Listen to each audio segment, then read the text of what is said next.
talk about treatment options for estrogen and progesterone. Let's say that you come in, we do a consultation, we determine that hormone optimization is something that you want to move forward with. So we will do education then about the kinds of treatment options that are available. So estrogen, for example, all right? We don't give estrogen by mouth, even though that's commonly done. It's standard of care out there, okay? We don't do that because the increased risk of blood clots and the increased risk of stroke with estrogen therapy all comes from oral estrogen. So we don't do that. We do estrogen either transdermally, which is through the skin, and you can do that either by putting a gel on your inner thigh every day, or you can actually use a little patch that adheres to the body, and that's changed usually every 3.5 days.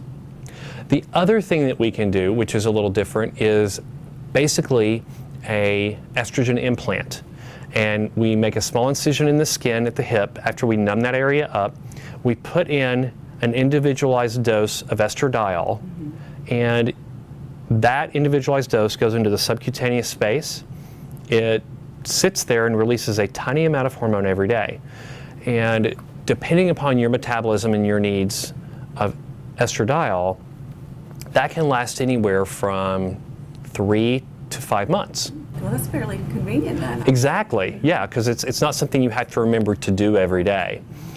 Progesterone, 99.9% of my women are on oral progesterone because one of the most common complaints that I hear from women over and over is, I can't sleep and I'm anxious. Oral progesterone takes care of both of those things. So we take it at night before bedtime. We get great blood levels. And by the way, progesterone is important because it protects the breast tissue from the actions of estrogen and also protects the lining of the uterus, if you still have a uterus, from the actions of estrogen as well. And that's actually why we designed progestins in birth control pills to act like estrogen. The biggest difference is progestins only act in the uterus because that's how we designed them, but they don't protect the breast tissue, which progesterone does. They also don't have the benefits for mood, they don't have the benefits for sleep, they don't have the benefits for anxiety, and progesterone also helps skin and hair.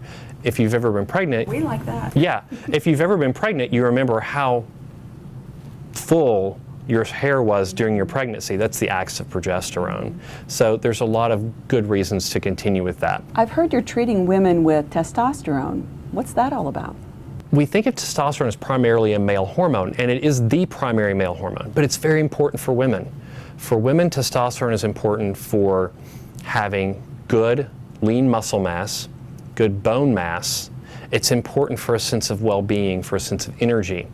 Most importantly, we find that women without testosterone don't have a desire for sexual intimacy.